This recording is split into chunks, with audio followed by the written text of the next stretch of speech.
the Diamond Sutra. Hail to Shakyamuni, the realized, worthy and perfectly awakened one.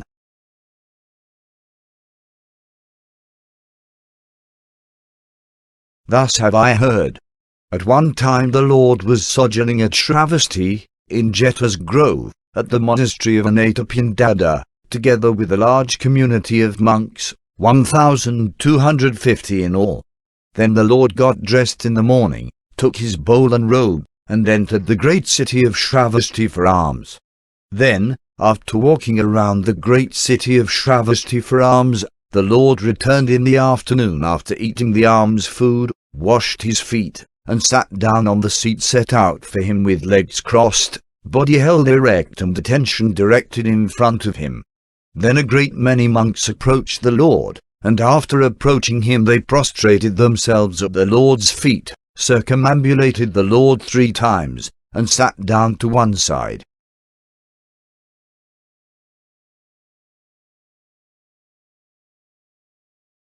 Moreover, on that occasion the Venerable Subhūti had joined that particular assembly and was seated with it.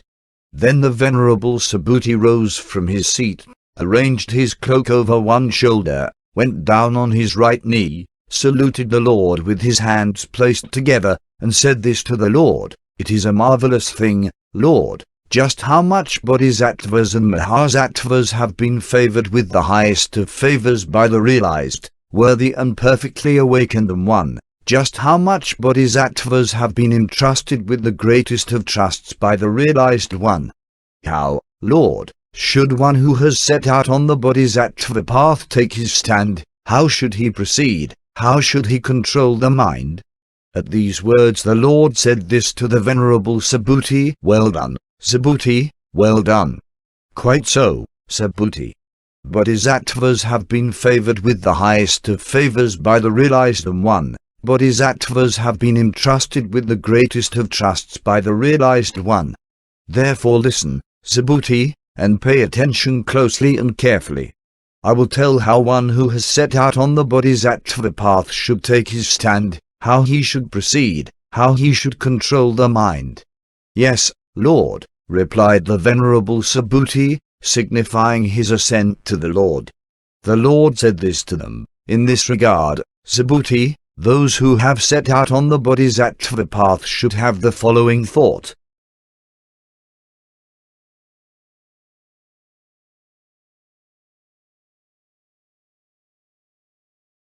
However many living beings are comprised in the total aggregation of living beings, be they born from eggs, or born from wombs, or born from moisture, or arising spontaneously, whether having physical form or being non-material, whether having apperception, or lacking apperception, or neither having apperception nor lacking apperception, however the realm of living beings is defined when one defines it, I should bring all of them to final extinction in the realm of extinction without substrate remaining.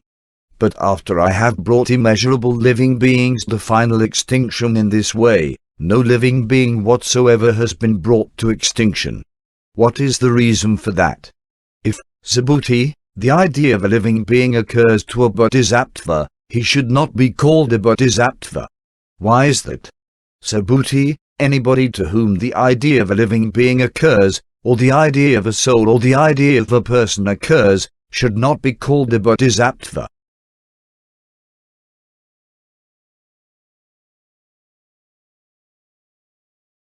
However, a bodhisattva should not give a gift while fixing on an object, Subhūti. He should not give a gift while fixing on anything. He should not give a gift while fixing on physical forms. He should not give a gift while fixing on sounds, smells, tastes or objects of touch, or on dharmas. For this is the way, Subhūti, a bodhisattva should give a gift, so that he does not fix on the idea of the distinctive features of any object. Why is that? Subhūti, it is not easy to take the measure of the quantity of merit, Subhūti, of the bodhisattva who gives a gift without fixation.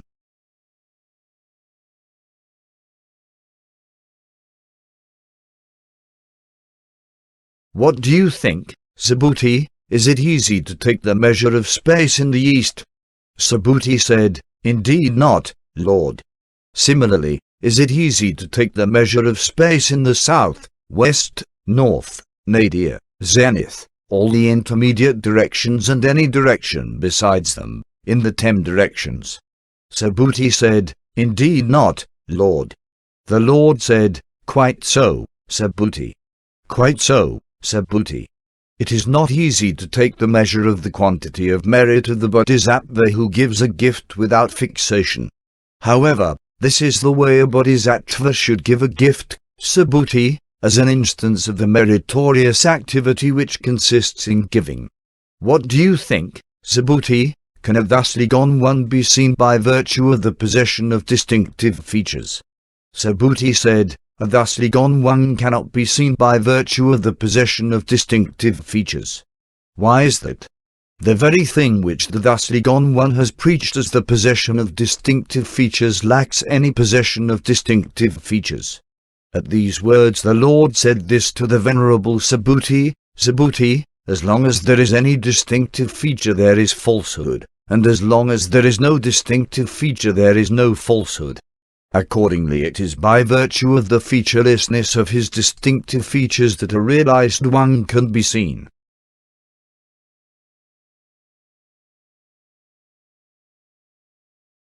At these words the Venerable Subhūti said this to the Lord, Can it be, Lord, that there will be any living beings at a future time, when the final 500 years come to pass, who, when the words of such discourses as these are being spoken, will conceive the idea that they are the truth? The Lord said, Subhūti, you must not say things like Can it be that there will be any living beings at a future time, when the final 500 years come to pass, who, when the words of such discourses as these are being spoken, will conceive the idea that they are the truth? On the contrary, Subhūti, there will be bodhisattvas and mahāsattvas at a future time, when in the final 500 years the destruction of the true Dharma is coming to pass, who will be endowed with moral conduct, good qualities, and insight.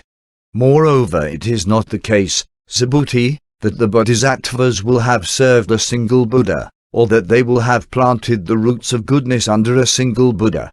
On the contrary, Subhūti, they will have served many Buddhas, they will have planted the roots of goodness under many Buddhas.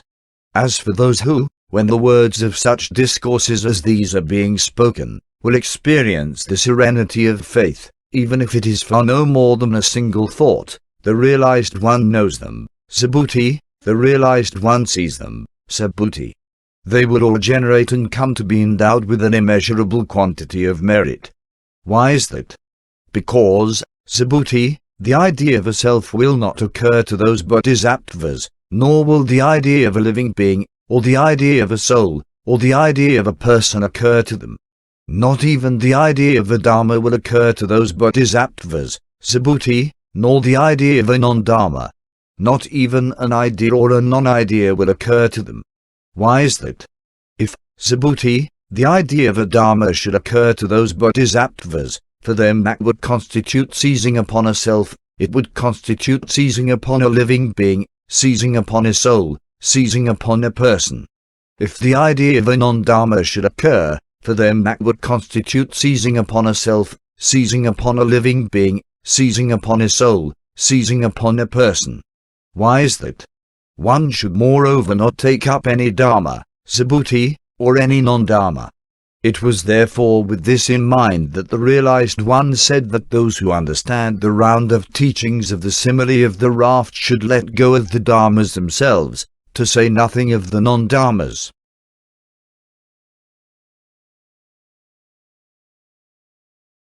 Furthermore, the Lord said this to the Venerable Subhūti, What do you think, Subhūti? Is there anything whatsoever that the thusly gone one has fully awakened to, or any Dharma whatsoever that the thusly gone one has taught, as supreme and perfect awakening? Subhūti said, Lord, as I understand the meaning of what the Lord has preached, there is no Dharma whatsoever that the thusly gone one has fully awakened to, nor any Dharma whatsoever that the thusly gone one has taught, as supreme and perfect awakening. Why is that? The Dharma which the thusly gone one has taught is ungraspable, it is ineffable, it is neither a Dharma nor a non-Dharma. Why is that? Because the noble persons are distinguished by the power they derive from the unconditioned.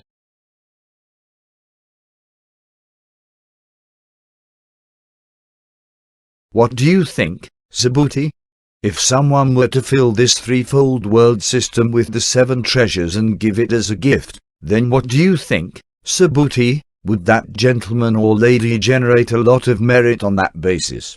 Subhūti said, "A lot, Lord, a lot, blessed one." That gentleman or lady would generate a lot of merit on that basis. Why is that? It is indeed, Lord, quantityless. For that reason the realized one preaches that a quantity of merit is quantityless. The Lord said, if, however, some gentleman or lady were to fill this threefold world system with the 7 treasures and give it as a gift, Subhūti, and if someone else were to do no more than learn just one 4-lined verse from this round of teachings and teach and illuminate it for others, then the latter would on that basis generate a lot more merit, an immeasurable, incalculable amount. Why is that? Because it is from this, Subhūti, that the supreme and perfect awakening of the thusly gone ones is born. It is from this that the Buddhas and Lords are born. What is the reason for that? The so-called dharmas of a Buddha, Subhūti, are indeed devoid of any dharmas of a Buddha.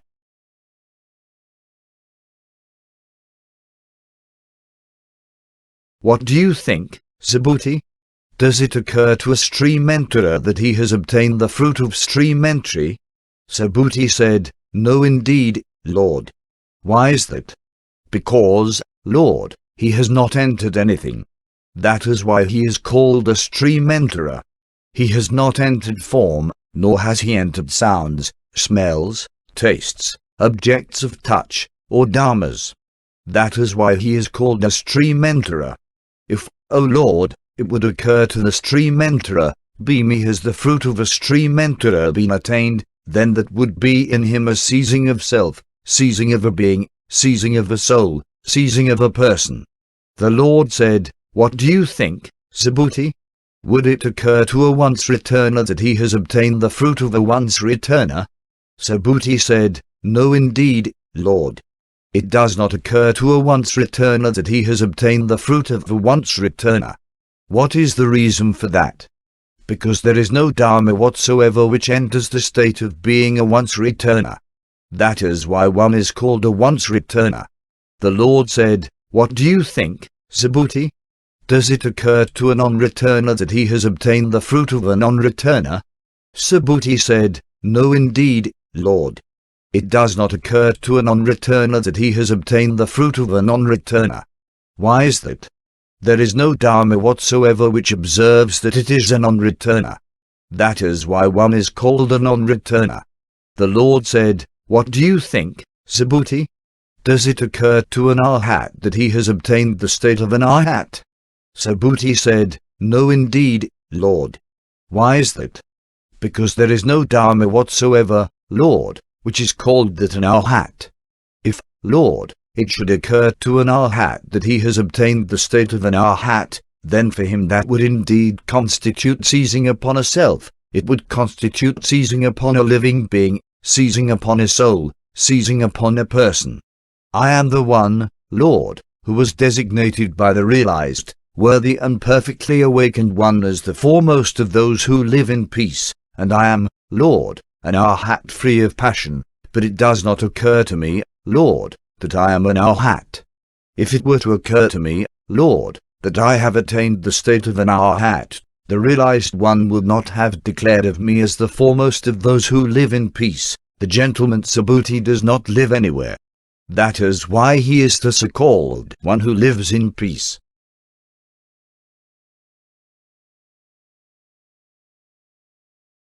The Lord said, what do you think, Subhūti?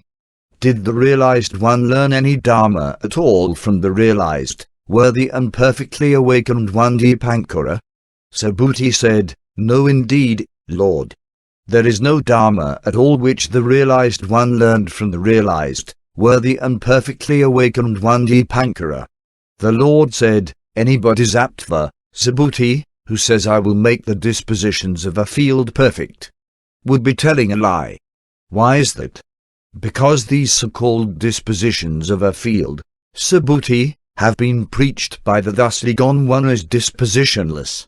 That is why they are called dispositions of a field. For that reason, then, Subhūti, a bodhisattva should conceive an aspiration in such a way that it is unfixed.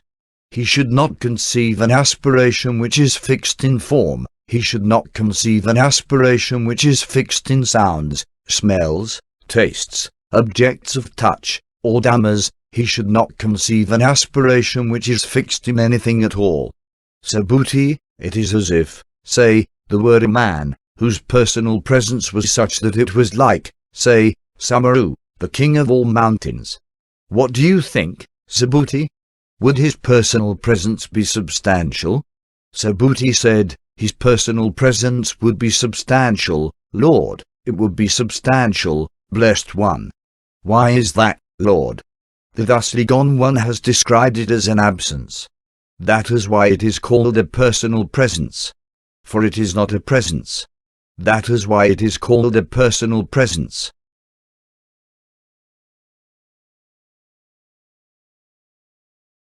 The Lord said, what do you think, Subhūti?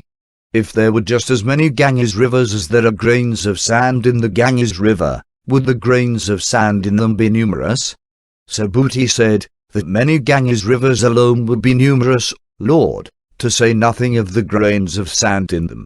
The Lord said, I'll tell you, Subhūti, I'll have you know, if there were as many world systems as there would be grains of sand in those Ganges rivers, and some woman or man were to fill them with the 7 treasures and make a gift of them to the realized, worthy and perfectly awakened ones, what do you think, Subhūti, would that woman or man generate a lot of merit on that basis? Subhūti said, a lot, Lord, a lot, blessed one. That woman or man will generate a lot of merit on that basis. The Lord said, if, however, someone were to fill that many world systems with the 7 treasures and make a gift to them, Subhūti, and if someone were to do no more than learn just a 4-line verse from this round of teachings and teach it to others, the latter would generate from that a lot more merit, an immeasurable and incalculable amount.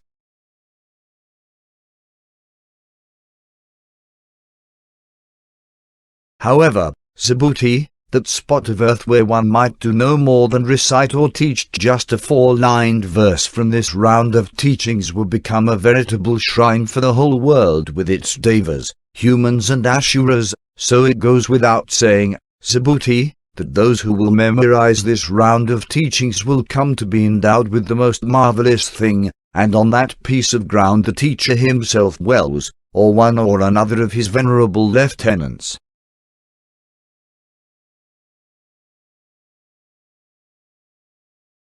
At these words, the Venerable Subhūti said this to the Lord, what is the name, Lord, of this round of teachings, and how should I memorize it?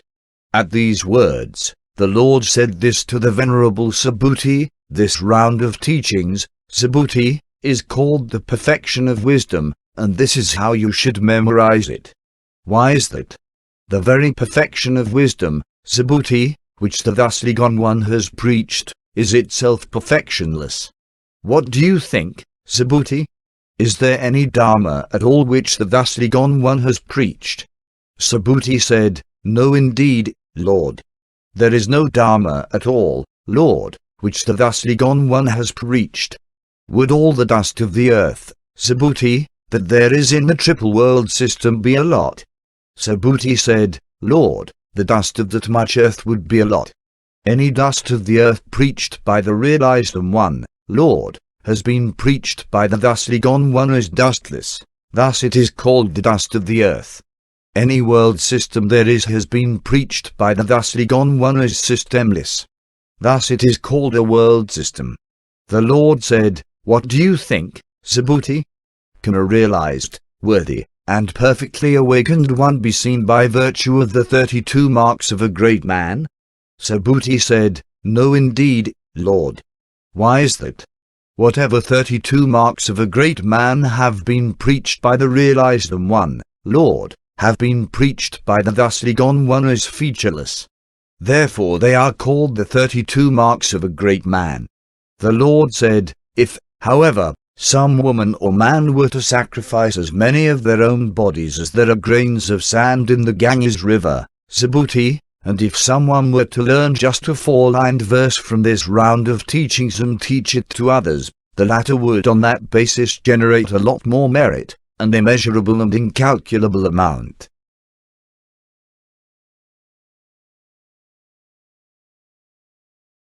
Then the Venerable Subhūti burst into tears at the impact of the Dharma. Wiping his tears away as he continued to shed them, he said this to the Lord, "It is a marvelous thing, Lord, it is a most marvelous thing, blessed one, that this round of teachings has been preached by the realized one. Since knowledge arose for me, Lord, I have never heard a round of teachings of this kind before. They will come to be endowed with a most marvelous thing, Lord, who when this discourse is being preached conceive the idea that it is the truth.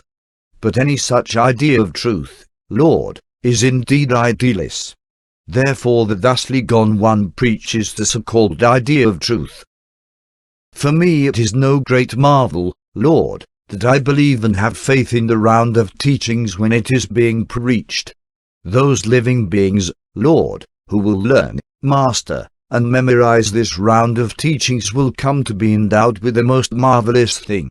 However, Lord, the idea of a self will not occur to them, nor will the idea of a living being, the idea of a soul, or the idea of a person occur. Why is that? Any such idea of a self is indeed idealist. Any idea of a living being, idea of a soul, or idea of a person is indeed idealist. Why is that? Because the Buddhas and Lords are free of all ideas. At these words the Lord said this to the Venerable Subhūti, "Quite so, Subhūti. Quite so, Subhūti. Those living beings will come to be endowed with the most marvelous thing who, when this discourse is being preached, do not become afraid, frightened or fearful on hearing it. Why is that? This has been preached by the thusly gone one as the supreme perfection. And what the thusly gone one preaches as the supreme perfection is preached by innumerable Buddhas and Lords. That is why it is called the supreme perfection. However, Subhūti, any perfection of acceptance the thusly gone one has is indeed perfectionless. Why is that? When, Subhūti, King Kalinga cut off my limbs and extremities, I did not have at that time any idea of a self or idea of a living being or idea of a soul or idea of a person.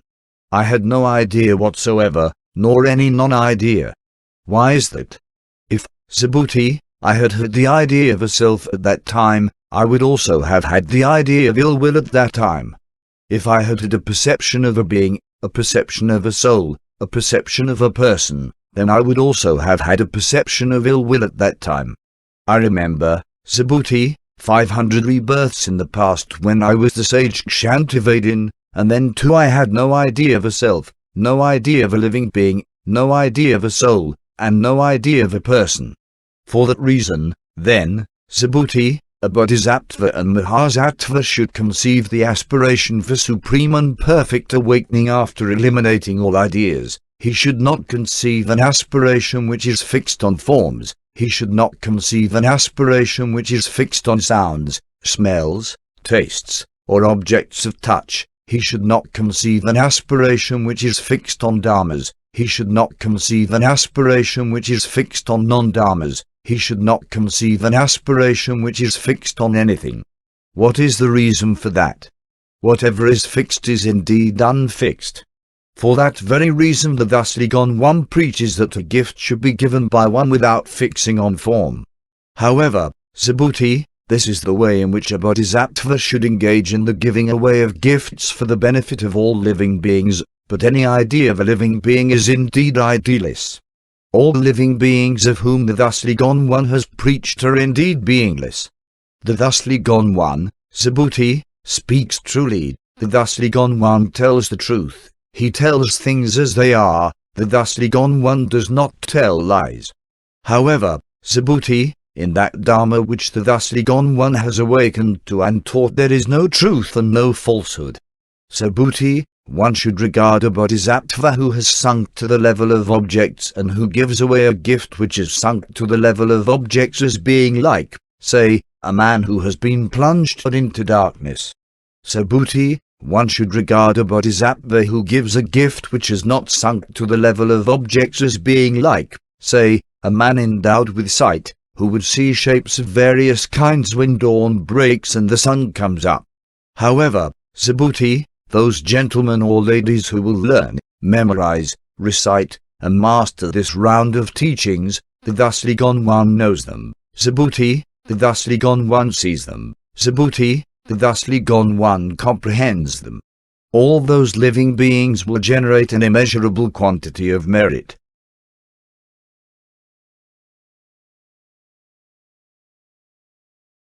If, however, some woman or man were to sacrifice in the morning as many of their own bodies as there are grains of sand in the Ganges river, Subhūti, were to sacrifice in the middle of the day and in the evening as many of their own bodies as there are sands in the Ganges river, were to sacrifice their own bodies in this manner for 100,000 million billion eons, and if someone were to hear this round of teachings and not reject it, the latter would on that basis generate a much larger quantity of merit, an immeasurable and incalculable amount, to say nothing of someone who after copying it would learn it, memorize it, recite it, master it, and elucidate it in full for others.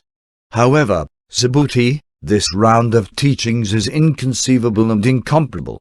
The thusly gone one has preached this round of teachings for the benefit of living beings who have set out on the highest path, for the benefit of living beings who have set out on the best path. Those who will learn, memorize, recite, and master this round of teachings, the thusly gone one knows them. Subhūti, the thusly gone one sees them. Subhūti. All those living beings will come to be endowed with an immeasurable quantity of merit. They will come to be endowed with an inconceivable, incomparable, unreckonable, measureless quantity of merit. Those living beings will all carry my awakening on their shoulders. Why is that? This Dharma, Subhūti, cannot be heard by those of inferior inclinations, nor can it be heard, or learned, or memorized, or recited, or mastered by those who hold the false view of a self, who hold the false view of a living being, who hold the false view of a soul, or who hold the false view of a person. That is an impossibility. However, Subhūti, on whatever piece of ground one elucidates this discourse, that piece of ground will become worthy of worship, that piece of ground will become worthy of veneration and reverential circumambulation for the whole world with its devas, human beings and asuras, that piece of ground will become a shrine.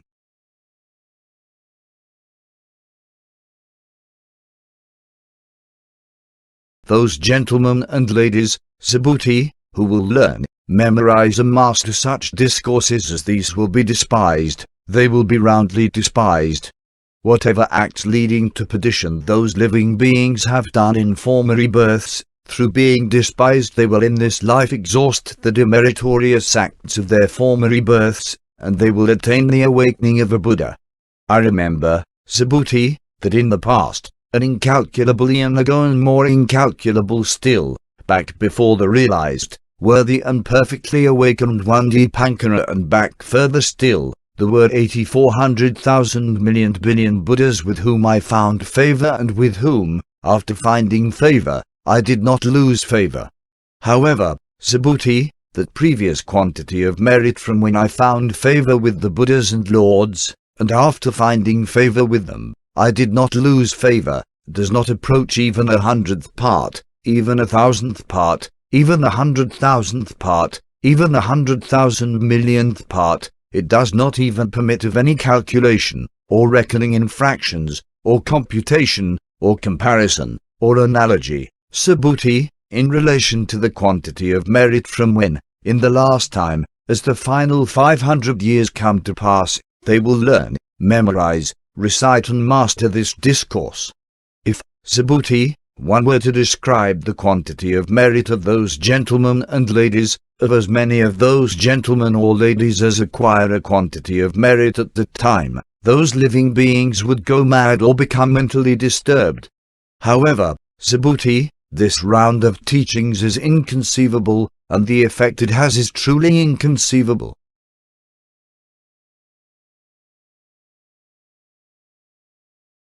He said, "How, Lord, should one who has set out on the Bodhisattva path take his stand? How should he proceed? How should he control the mind?" The Lord said, "In this regard, Subhūti, one who has set out on the Bodhisattva path should have the following thought: I should bring all living beings to final extinction in the realm of extinction without substrate remaining. But after I have brought living beings to final extinction in this way, no living being whatsoever has been brought to extinction." Why is that? If, Subhūti, the idea of a living being were to occur to a bodhisattva, or the idea of a soul or the idea of a person, he should not be called a bodhisattva. Why is that? There is no Dharma called one who has set out on the bodhisattva path. What do you think, Subhūti? Is there any Dharma which the realized one had from the realized one Dipankara by which he fully awakened to supreme and perfect awakening? He said, "There is no Dharma whatsoever which the thusly gone one had from the realized one Dipankara by which he fully awakened to supreme and perfect awakening." The Lord said, "So it is, Subhūti, so it is. There is no Dharma by which the Tathāgata, when he was in the presence of Dipankara, the realized, worthy and perfectly awakened one, has awoken to the utmost, right and perfect awakening. If again, Subhūti, some Dharma had been fully known by the thusly gone one, not of me would the thusly gone one Dipankara have predicted, you, young Brahmin, will in a future period be a realized, worthy and perfectly awakened one, by the name Shakyamuni. Because then, Subhūti, there is not any Dharma by which the realized, worthy and perfectly awakened one has fully known the utmost, right and perfect awakening. Therefore the realized one Dipankara predicted of me, that at a future time, young man, you will become a realized, worthy and perfectly awakened one by the name of Shakyamuni. Why is that? The word thusly gone one, Tathāgata, Subhūti, is a synonym for reality, Tathāgata. Should anyone say, Subhūti, that the thusly gone one has fully awakened to supreme and perfect awakening, he would be speaking a falsehood. There is no Dharma whatsoever to which the thusly gone one has fully awakened as supreme and perfect awakening. In the Dharma to which the thusly gone one has fully awakened, there is no truth and no falsehood. Therefore the thusly gone one preaches all Dharmas are Buddha Dharmas. As far as all Dharmas are concerned, Subhūti, all of them are Dharma-less. That is why they are called all Dharmas. Subhūti, it is as if there were, say, a man who was full-bodied and big-bodied. Subhūti said, that man whom the thusly gone one has described as full-bodied and big-bodied has, Lord, been described by the thusly gone one as bodiless. That is why he is called full-bodied and big-bodied. The Lord said, quite so, Subhūti. Any bodhisattva who would say such things as I will bring living beings to final extinction should not be called a bodhisattva. Why is that? Does any Dharma at all exist called a bodhisattva, Subhūti? He said, no indeed, Lord. The Lord said, therefore the thusly gone one preaches that all Dharmas are devoid of a living being, devoid of a soul, devoid of a person. The bodhisattva, Subhūti, who would say such things as I shall make the dispositions of a field perfect should also be described in just that way. Why is that? The thusly gone one has preached, Subhūti, that the so-called dispositions of a field are dispositionless. That is why they are called dispositions of a field.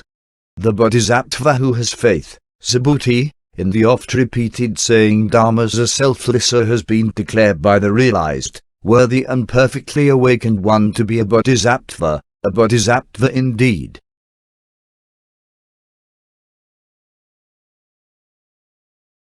What do you think, Subhūti? Does the thusly gone one have the eye of the flesh? He said, it is so, Lord, the thusly gone one has the eye of the flesh. The Lord said, what do you think, Subhūti?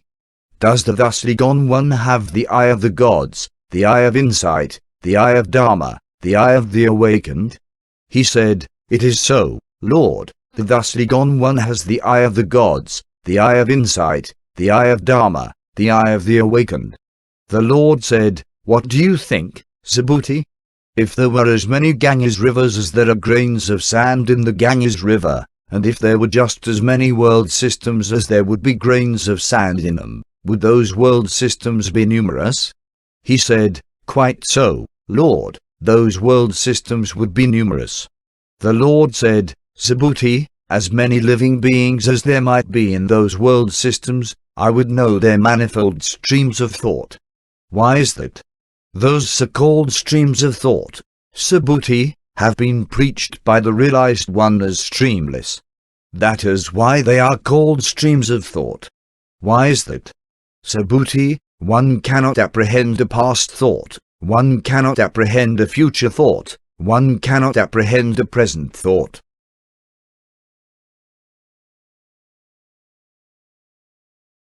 What do you think, Subhūti? If someone were to fill this triple world system with the 7 treasures and give it as a gift, would that gentleman or lady engender a lot of merit on that basis? He said, "A lot, Lord. A lot, blessed one." The Lord said, "Quite so, Subhūti, quite so. It is a lot." That gentleman or lady would engender a lot of merit on that basis. If there were a quantity of merit, Subhūti, the thusly gone one would not have preached the so-called quantity of merit.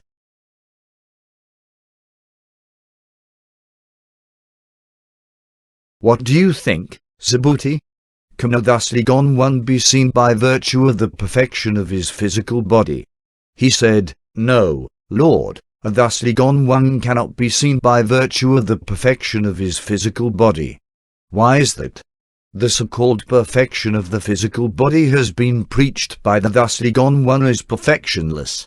That is why it is called the perfection of the physical body. The Lord said, "What do you think, Subhūti? Can a thusly gone one be seen by virtue of the possession of distinctive features?" He said, "No, Lord, a thusly gone one cannot be seen by virtue of the possession of distinctive features." Why is that? What the thusly gone one has preached as the possession of distinctive features has been preached by the thusly gone one as lacking the possession of distinctive features. That is why it is called the possession of distinctive features.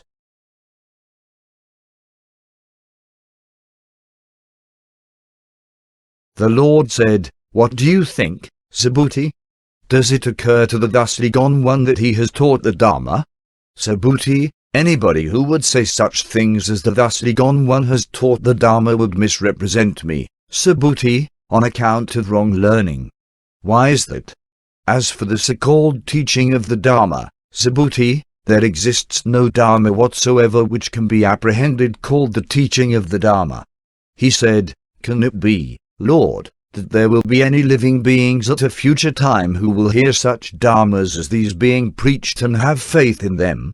The Lord said, "Subhūti, they are not beings, nor are they non-beings." Why is that? All beings, Subhūti, have been preached by the thusly gone one as beingless.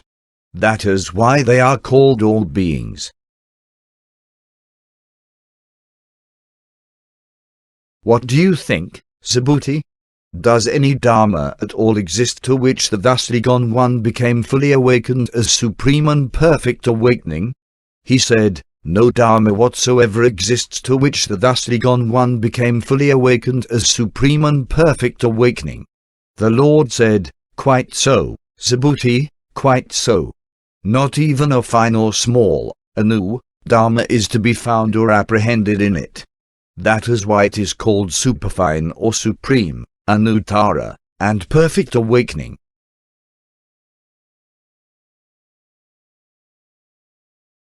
However, Subhūti, that Dharma is the same as any other sama, and there is nothing at all different visama about it.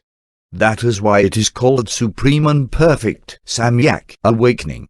By virtue of being devoid of a soul, being devoid of a living being and being devoid of a person, that supreme and perfect awakening is fully awakened to as being the same as all wholesome dharmas. These so-called wholesome dharmas, Subhūti, have been preached by the thusly gone one as being indeed dharma-less. That is why they are called wholesome dharmas.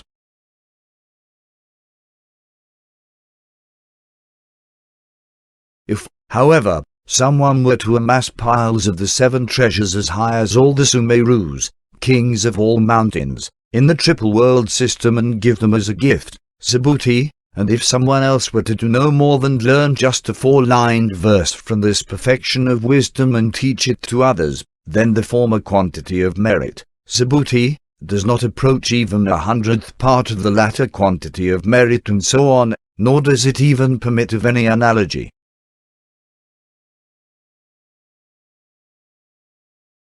What do you think, Subhūti? Does it occur to the thusly gone one that he has liberated living beings? This is again not the way one should see things, Subhūti. Why is that? There is no living being whatsoever who has been liberated by the thusly gone one. If moreover there were any living being who was liberated by the thusly gone one, Subhūti, that would constitute seizing upon a self on his part, seizing upon a living being, seizing upon a soul, seizing upon a person. This seizing upon a self, Subhūti, has been preached by the thusly gone one as devoid of seizing, but it is learned by foolish ordinary people. These foolish ordinary people, Subhūti, have been preached by the thusly gone one as peopleless. That is why they are called foolish ordinary people.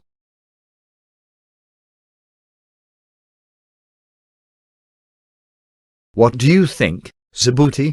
Can a thusly gone one be seen by virtue of the possession of distinctive features? He said, quite so, Lord, a thusly gone one can be seen by virtue of the possession of distinctive features. The Lord said, if, however, a thusly gone one could be seen by virtue of the possession of distinctive features, Subhūti, a wheel-turning monarch would also be a thusly gone one. He said, as I understand the meaning of what the Lord has preached, a thusly gone one cannot be seen by virtue of the possession of distinctive features. Then on that occasion the Lord uttered these verses, whoever saw me through my physical form, whoever followed me through the sound of my voice, engaged in the wrong endeavors, those people will not see me. A Buddha is visible through the Dharma, a thusly gone one has the Dharma for a body, but the nature of Dharma being unknowable by sensory consciousness, it cannot be known by sensory consciousness.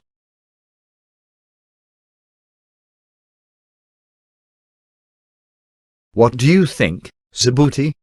Did the thusly gone one awaken fully to supreme and perfect awakening through the possession of distinctive features? This is again not the way one should see things, Subhūti.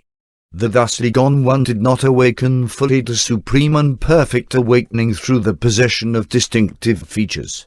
Moreover, Subhūti, if it should be thought that those who have set out on the Bodhisattva path assert the destruction of any Dharma or its annihilation, then once again, Subhūti, this is not the way one should see things. Those who have set out on the Bodhisattva path do not assert the destruction or annihilation of any Dharma whatsoever.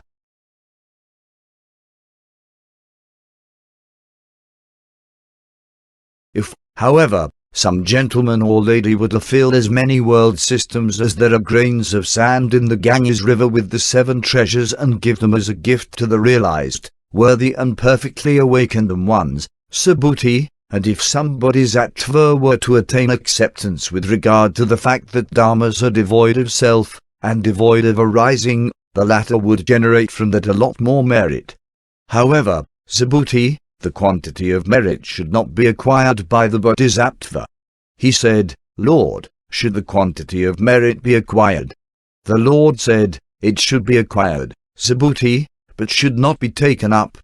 That is why one says it should be acquired.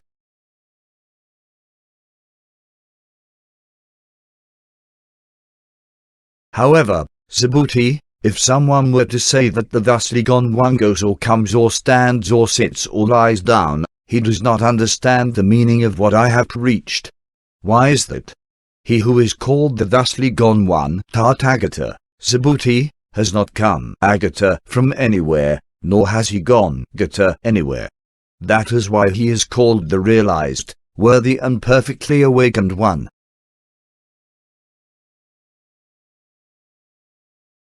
If, however, some gentleman or lady were to take as many world systems as there are dust particles of earth in the triple world system, Subhūti, and grind them to powder, so that they were like, say, a pile of the most compact atoms, what do you think, Subhūti?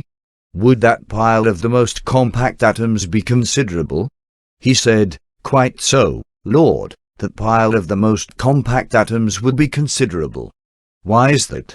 If, Lord, there were a pile, the Lord would not say pile of the most compact atoms. Why is that? Any pile of the most compact atoms which has been preached as pile-less by the Lord. That is why it is called a pile of the most compact atoms. And whenever the realized one preaches about a triple world system, that has been preached by the realized one as systemless. That is why it is called a triple world system. Why is that?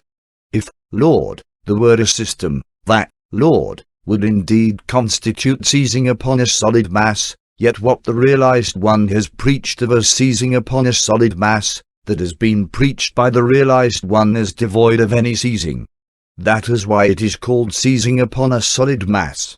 The Lord said, and yet seizing upon something solid is a dharma which is beyond linguistic expression, Subhūti, which is ineffable. It has been taken up by foolish ordinary people.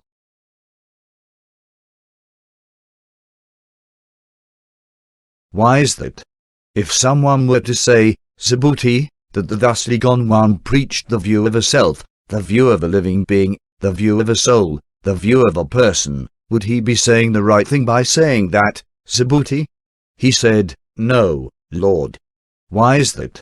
Any view of a self, Lord, preached of by the thusly gone one has been preached by the thusly gone one as viewless. That is why it is called a view of a self. The Lord said, it is in this way, Subhūti, that one who has set out on the bodhisattva path should know all dharmas and have faith in them. But he should have faith in them in such a way that even the idea of a dharma does not come to be present. Why is that? This so-called idea of a dharma, Subhūti, has been preached by the thusly gone one as idealess. That is why it is called the idea of a dharma.